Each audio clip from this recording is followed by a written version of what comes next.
then I almost always forget that. And then when I don't post fast enough, people start stalking me. Where's the video? Where's the... I got a couple things going on. Just give me a minute. So, okay. So we were talking about who wrote this. And if you remember, right, who wrote it, who are they writing to, and why are they writing, is a very important, like, cornerstone of what the meaning is going to be, right? I mean, those things are critical to understanding what's going on as we read Jude, and then the context in terms of what he says. Those are the key things that drive meaning. There's a lot of other stuff that kind of has to do with emphasis and all of that, but if you really want to get at the heart, what does it mean? Well, who's writing it? Who are they writing to? Why are they writing? And what do they say? And what do they say? Right? What's the context around it? And so, I had asked you to try to avoid reading commentaries on Jude during the class because it will skew the purpose of the class, which is to give you confidence in doing this on your own. So I realize it kind of goes slow, but that's okay. We want you to get some practice doing this. But there are some places where to do all the research yourself would take a tremendous amount of time. And one of those has to do with, well, who is this James person? Because in Jude, as we looked at, he doesn't tell us who James is, does he? He just says he's his brother. And so rather than have you go look that up, this would be a place where you might use a study Bible or commentary notes to get that. You know, you're probably not going to stop and spend, a month doing that if you're trying to study Jude. I recommend you do, but I know you won't. Most people won't. The identity of who this person is, who is Jude, is somehow connected to who is James, because that's the way he introduces himself, right? I'm a bondservant and James's brother. Okay, so who is James? Well, there are a lot of people named James. It was a common name, fairly common anyway, and there are at least 3 prominent people named James. And so you go, well, who's he talking about? And I gave you the handout. You can read that later. I'm not going to go through all of this. I'm just going to talk through it quickly. Well, the most prominent person named James is one of the apostles. There are 2, by the way, 2 of the original 12 apostles named James. And the more prominent one is a guy named James, the son of Zebedee. And he is the brother of the apostle John. And so these 2 brothers are mentioned, and they don't mention a third brother named Jude, right? There's no indication they have another brother, because in fact, when those 2 guys leave their father's boat, it says their father was stuck with hired servants. Now, maybe Jude was just too young or whatever, but it's unlikely. The other reason that it's very unlikely he's talking about James, the son of Zebedee, is that James is killed very early. In fact, he really seems to be the first apostle killed, and he's killed so early that the record of his death is in the book of Acts. So Jude is writing later, right? And we know he's writing. Why do we know he's writing a little bit later than the very early part of Acts? Think about it for a second. There's a couple clues that this is a little bit later. Stop creeping into church. Well, right, so churches have been established, right? And they've had enough time that other people have come into them, so that's part of it. That's one clue. What's another clue? What does he remind them of? Sorry, I missed the question. Oh, the faith that was all handed down. The faith that was once for all handed down, and then he reminds them of, don't you remember the apostles told you? So it's not like the first couple days, because the apostolic teaching has gone out, churches are established, false teachers are coming in. There's a little bit of time that has passed. James, the son of Zebedee, is killed very, very early. He's killed in Acts 12. So it seems unlikely that that's the guy. The other person who was an apostle named James is James the son of Alphaeus, which is sometimes called James the Younger. we don't really know much at all about this guy.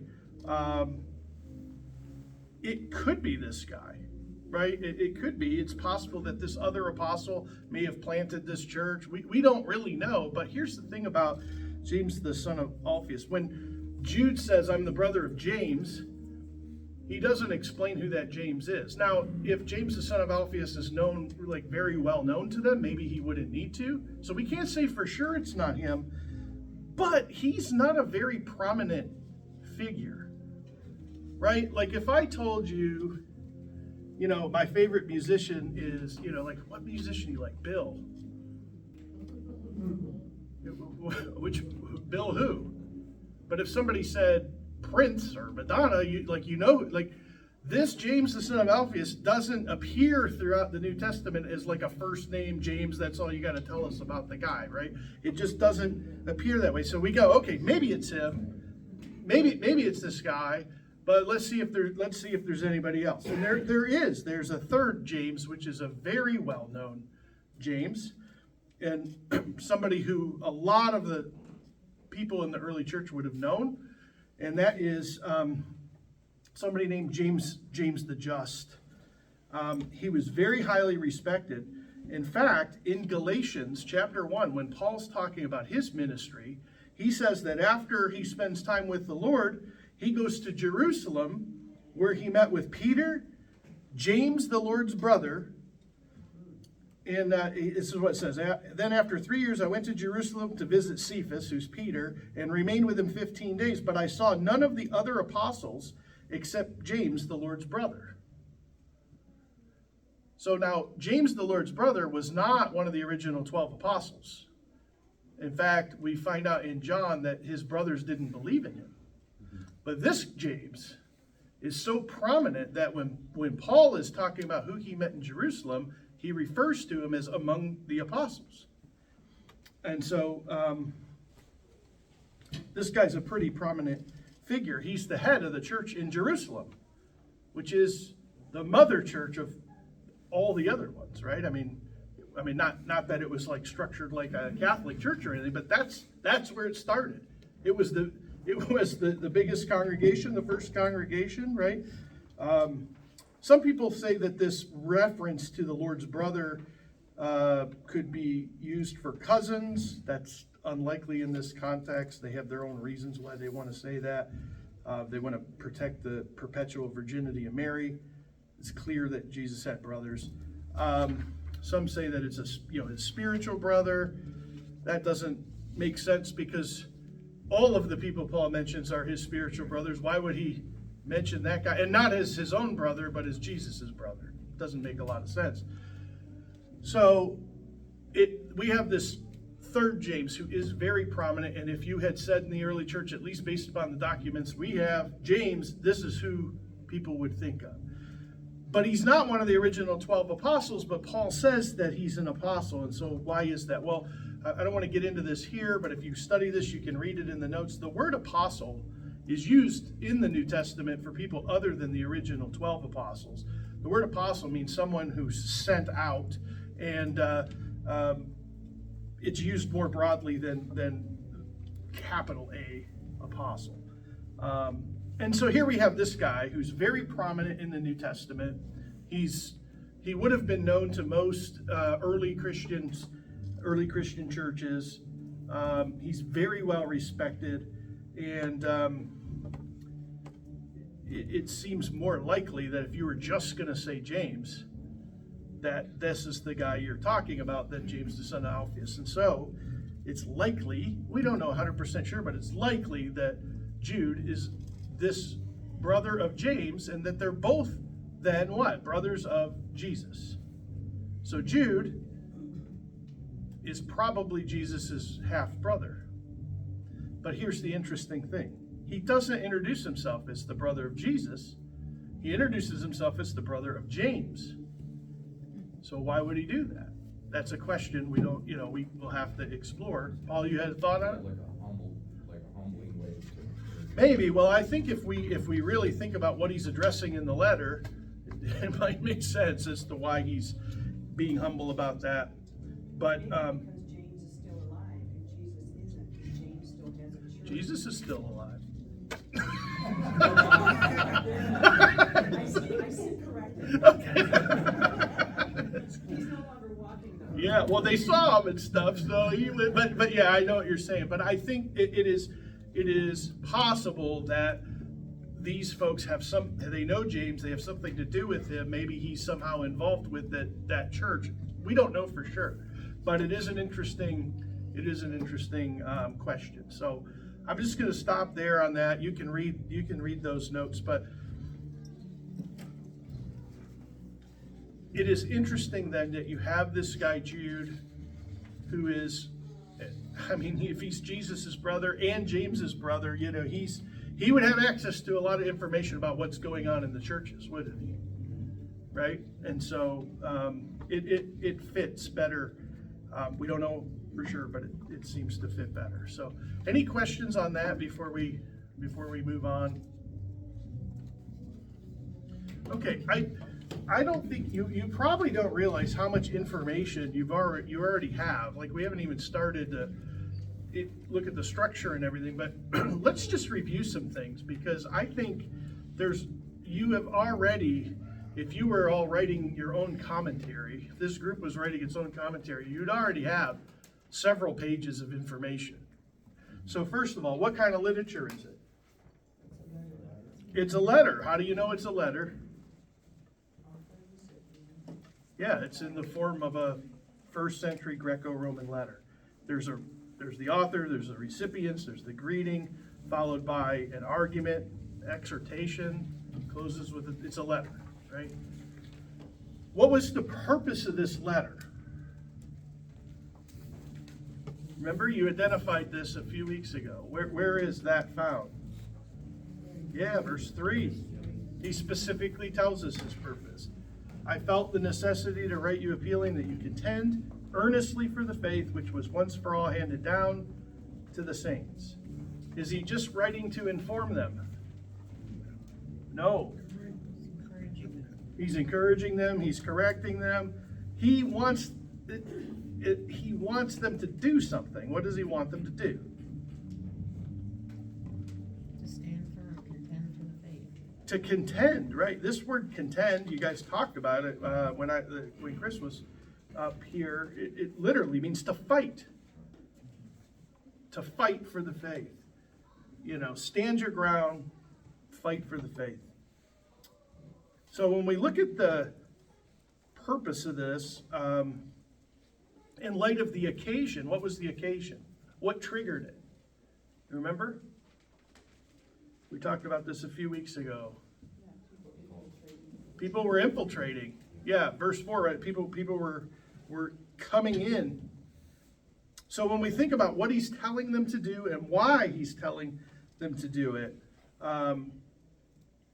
then what we have here is that this is about a lot of complex interactions, because he's addressing doctrine and life, right? He's addressing this connection somehow in the life of their church between certain kinds of teachers and their lives and how it's affecting things that are going on. And so when you look at the kind of words that he uses, and I can't remember how deep into this you got, but look at this. I felt the necessity to write.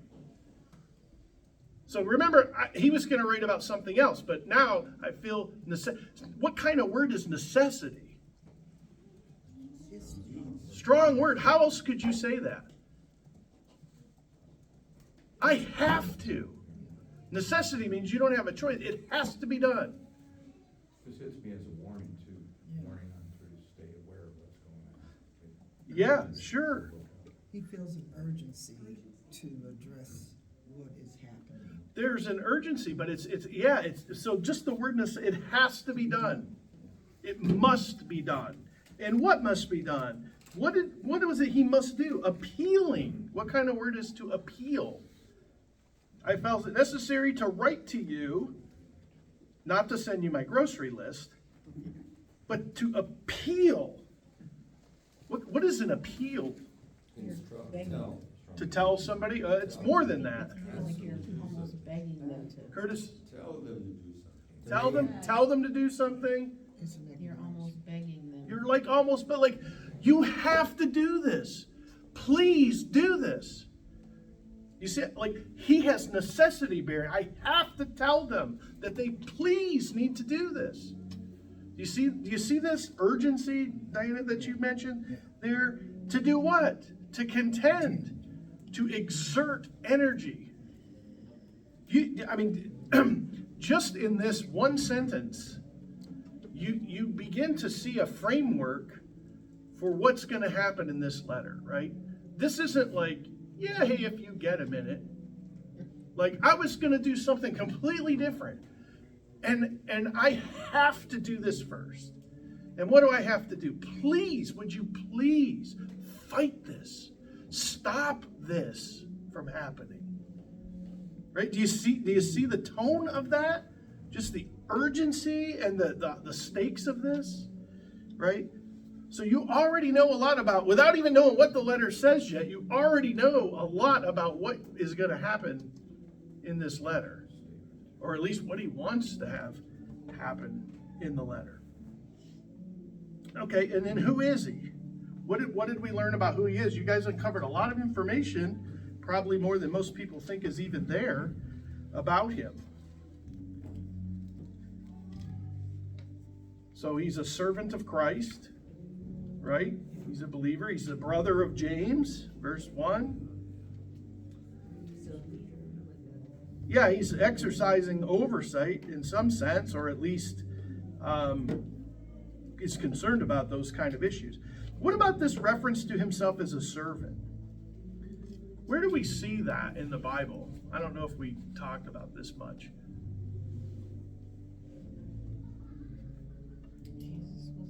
Jesus was a servant, yeah.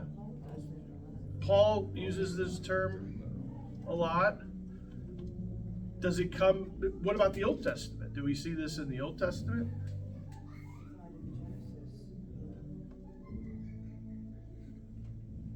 Yeah, go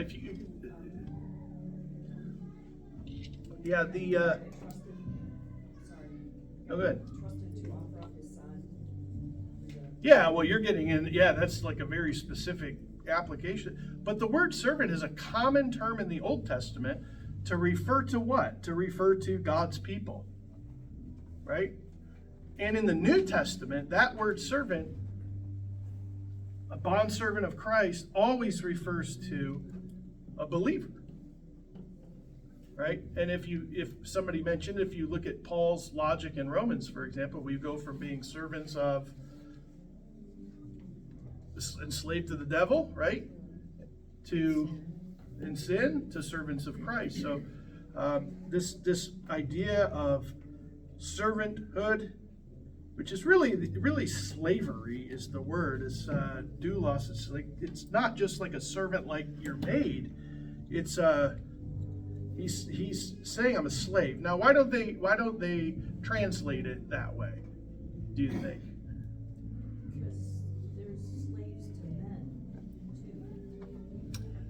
Yeah, but I mean, so I think the reason that they don't translate it that way is because in the late 16 and 1700s, slavery takes on a little different kind of slavery. So now, don't get me wrong, like slavery is still not good in the ancient world, but all societies had slaves. These people didn't have any will of their own, right? They were property.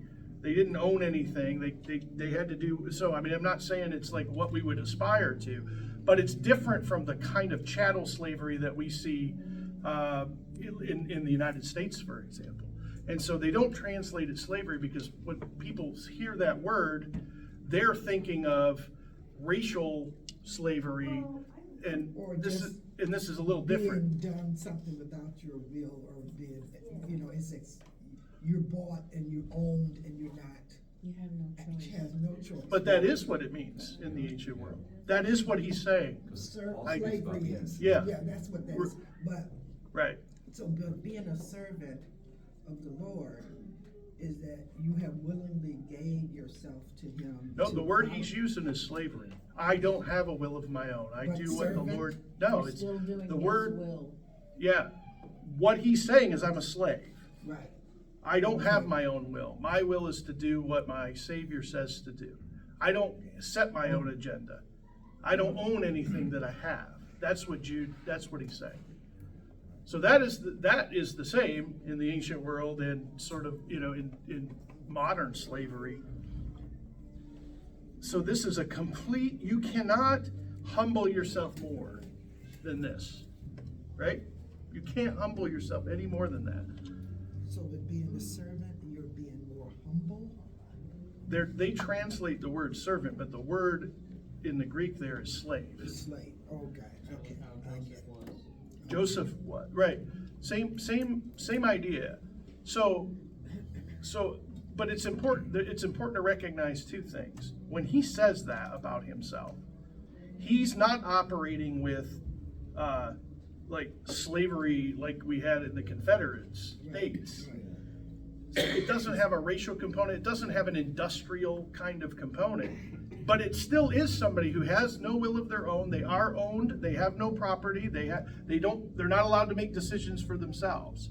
But the difference though back then was, and there's things in the Bible that show that the owner of the slave had a responsibility to that slave. Yeah. Which is a lot different than slavery as we know it. Yeah, I was gonna say, that's what he's saying though, is that's Right. why they don't translate it slave now, because the slave owners would twist that. I guess my You know what I point mean? is that slave was already used in, slavery was Yeah. described and used in the Old Testament and in the New Testament. Mhm. And that is a whole different ball of wax than what slavery Well, is. And they weren't slaves forever. no, some of them were, yeah. But I mean, they had You then could they get, had to, you like, could, every 7 years you could. not Freedom. Not necessarily. In some cases, yeah, there are Jubilee years where in Palestine and Israel where they're freed. But so if you think of ancient slavery, and then let's just call it like U.S. slavery, there is all sorts of things that are different about, and it's not just U.S. like Yeah, 'cause Western. Roman had slaves and Every Egypt and all that. They Yeah. were Every slaves, right? empire has had Right. slaves. Yeah, actually, the British Empire is the first empire to outlaw slavery, and slavery isn't outlawed. Ethnic slavery isn't outlawed in some of the Middle East until the 1970s. So slavery's been in every culture. But what I'm trying to tell you is he is saying, and this is, we want to go, oh, he's just a servant. No, he's saying, I have no will. I own nothing. Everything I have is my master's. Everything I do is for my master. That is the same between the two. Now, he's not, it doesn't have the social stigma in the same way that later slavery comes to be, where it is different in many ways, but there are overlaps between the two. But the thing I'm trying to get at is, it is the lowest rung of society. So you have this man who's saying, I'm writing to contend for you to do these things. Well, how does he identify himself? I am the lowest rung. Right. And Paul did too, didn't he refer to himself? He did. And so this is an issue in our heart. We have to think about, like, are you willing to be a slave? I'm not talking about picking cotton slavery. I'm talking about, are you willing to say Yeah. to the Lord, Yeah. Not my will, but your not my will, but your will be done. Right. Everything I have is yours. Whatever you tell me to do, I don't question it, I do it. That's what we're called to, right? So it's important, though, if you think about, as we look at this letter, what he's addressing in the letter. What he says about these other teachers and the way he identifies himself. He's the brother of Jesus. I mean, I think in my sinful heart, I'd be tempted to roll in here going, that's my bro. And if you don't do what I'm telling you to do, I'm going to see him tonight. Like, that's not the way Jude approaches this, is it? He approaches it at the same level. At the Same level. Everybody, we are all. We're all servants of Christ, right? But I think he's, he's an example, he's being a perfect example of Christ, because isn't that what he did? Yeah. Yes, exactly. I mean, Jesus left heaven and became, he had nothing Right. all the way to death, right? So, but the word is commonly used for Christians in the New Testament. So he doesn't identify himself as some great leader, even though, his brother's the head of the church in Jerusalem. His other brother is on the throne in heaven, but he's like, I'm just a servant. So that tells us, the fact that that's how he introduces himself tells us something about his character and who he is, right? But yeah, Paul uses this, Peter uses this term for themselves, it's common.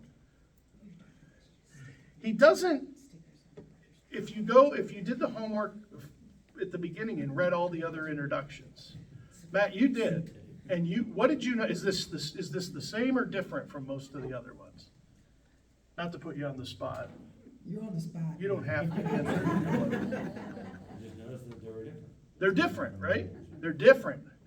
He doesn't say like Paul does, Paul, an apostle of Christ Jesus, called by, he doesn't do that. He doesn't put any titles on. He doesn't put any titles on that. He doesn't identify as an apostle. So he's likely not, he's not the apostle. Judas, same name, right? He's not the other one. And he distinguishes, you guys picked up on this, he distinguishes his teaching from the apostles. He says, remember, the apostles told you this. He doesn't say, remember, I told you this. Right? He's saying, telling us to refer back to what you have learned and. Right. Not right. He doesn't authoritatively say, I'm telling you this. He says, you've already know this. The apostles have already taught you this. So he doesn't make himself out to be an apostle. What was his background? Well, we know he's a believer because he identifies himself that way, and he has this connection, right? He says, I was going to write to you about our common faith. So verses 3, verses 5, and 7, if you have yours out. Yeah. There's a couple other things that got mentioned I wrote down after our class. He was literate. How do you know he's literate? Well, he wrote the letter. Although in the ancient world, they'd often use secretaries to write the letters down. But we know he's literate for some other reasons too. So yes, he wrote the letter, probably wrote the letter, but certainly it came from him. But we know he's literate for another reason. He knows the Old Testament. Yeah, look at verse 5 and throughout here. He's very familiar with these things, and he refers to The events. written, right? Not only that, look at verse 9. Somebody have your text in front of you. Read verse 9, and somebody else read verse 14. But when the archangel Michael, contending with the devil, was disputing about the body of Moses, he did not presume to pronounce a blasphemous judgment, but said, "The Lord rebuke you." Okay, where is that in the Old Testament?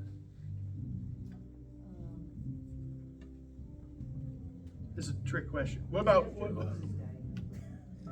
Yeah, it is. What about verse 14? Zechariah?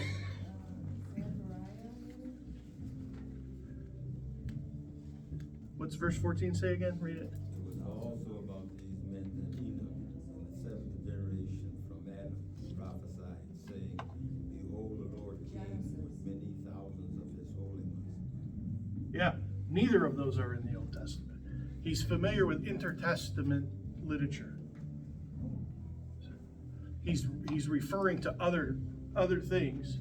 So we'll talk about that. That's interesting and important. What was that word? Intertestamental, in between the testaments.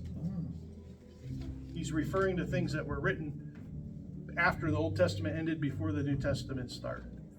It's not scripture. It's not scripture.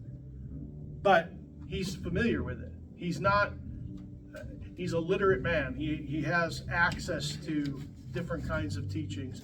Now, those truths are in the Bible, but he's not quoting the Bible. So we'll get to that Yeah, later. I was just gonna say, because I just saw the cross-reference. So you're cheating. Yeah. I won't say where I found it.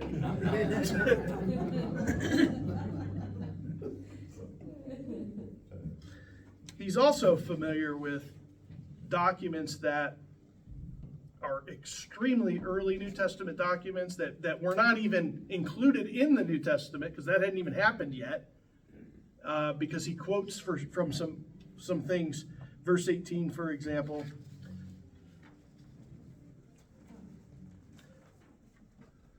That they were saying to you, in the last time there will be mockers. Right? Following after their He's own quoting another letter. Yeah. We'll get to that. My point is that this man is familiar with the writings, Old Testament, what will become the New Testament, and things in between. He's a either well-read or well-connected guy. He's also familiar with, and you guys picked up on this, aspects of the life in the church where he's writing, right? He knows these guys came in. How does he know that? I don't know. We don't know. He doesn't say, but he knows what's going on there. Verse 4. He's also familiar with aspects of life in the early church. Verse 12.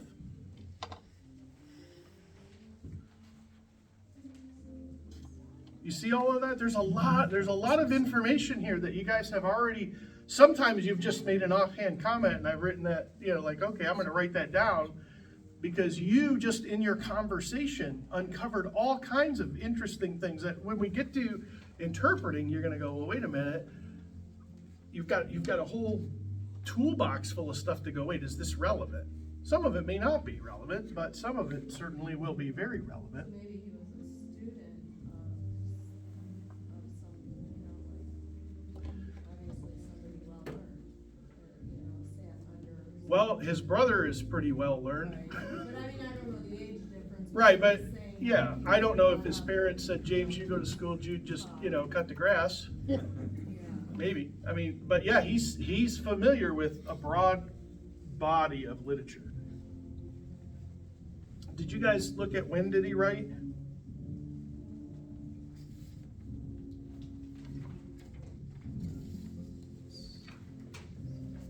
Did you discuss that? I can't remember. Chris, did you guys discuss that? What's that? Did you go look at, like, when was this written? No, We didn't get there. Well, we talked about it earlier today, right? It's not Well, it's after the crucifixion, right. It's got to be after the crucifixion, I would say several years into it. right? It's got to be at some point after. So is this where knowing some background or looking at some notes would be helpful? I mean, just to kind of frame the years and that wouldn't harm us from. Yes and no. Here's the thing with all of the using the notes.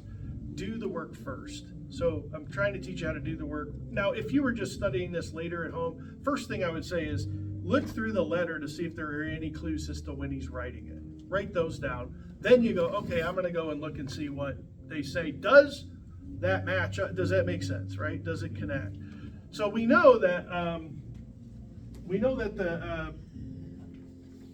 know he's got to be writing at some point before like 80, 90, right? We know that. Why do we know that? You're not going to find that in the letter, but it's something that you. Isn't that one Revelations was written? Yeah, like that's the end of when the writings occur. So that kind of gives you a boundary at the end. How early can it be? It can't be. Well, we know it can't be any earlier than about 80-33. It's got to be later than that. And it's got to be some time later than that, because he quotes from other letters that are written in the New Testament. He quotes, so probably somewhere between 80, 50, and 90 is when he was writing. Now, it doesn't seem to be, he doesn't tell us that. There's not something where you go, oh, it has to be here. It may not even be relevant, but he's writing after the church is established. Right? He's not writing it's not like he's huddled up in the room waiting for Jesus to return, starting to write on this letter. Like the church is expanding and it's going out and teachers are coming in. So we know he's writing somewhere a little bit later than that. All right, couple other things real quick. You guys did talk about a little bit And you can go back and look at these things, but like, what was the nature of his ministry?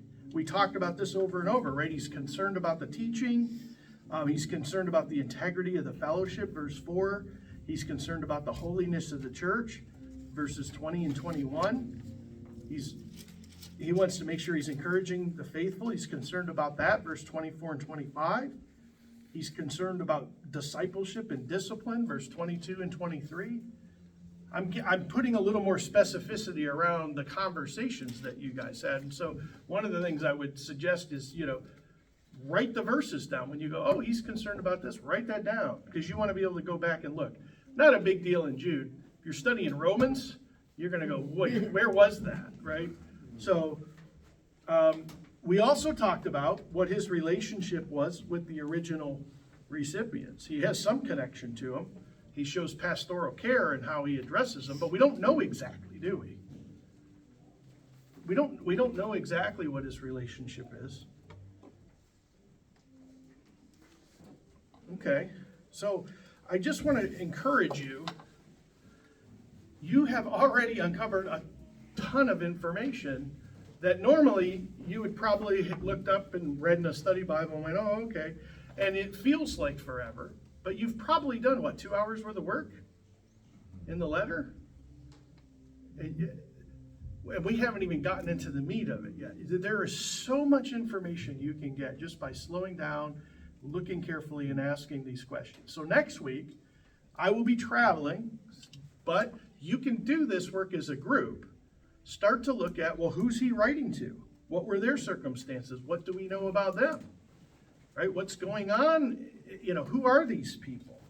What kind of relationship did they have with each other? Those kind of questions. And if you get done with that, then I would go back and begin just brainstorming, because this will be the next step, right? And just in all fairness, we did look at this briefly. There's not a ton of specific information about them. There's some, so you'll probably spend half the time doing that. The next thing to do before we start diving into structure and all of that is to just start writing down, read it just like a letter, start to finish. Now you know who's writing it, you know who they're writing to, you know why he's writing. Just start writing down all the questions that you have. Why does he say this? What is going on with this? What's the deal with Moses' body? Just start writing down all your questions, because as we start to get into the next phase where we're unpacking things, that will be helpful for us to go, because some of those might be tangents, and you can go, okay, wait a minute, does this help answer one of the things that jumped out to me as a question when I was just sort of reading it? Don't overthink it, don't try to interpret it, just start going, what is up with this? What are the things that I don't understand, that don't make sense to me in this letter? And just start making yourself a list. And you guys can do it as a group and look at who's it written to, what does it tell us about them? There's some things there. And then, okay, now that we're going to get going here, what are the obvious questions? What are the things that we're like, what is this? Just start writing those down. And that's the plan for next week. Then, Lord willing, and I don't get run over by an elephant, the next week, that was for Newman, by the way. He says that to me all the time. A pink elephant. Where are you going? I am going to Puerto Rico and then St. Lucia. I'm going on vacation. Oh, this is a vacation. I'm actually traveling for vacation this week. Oh, well, So, enjoy. yeah. You deserve it. Normally it's, I'm going to some steel mill or something. But, all right, have a blessed week.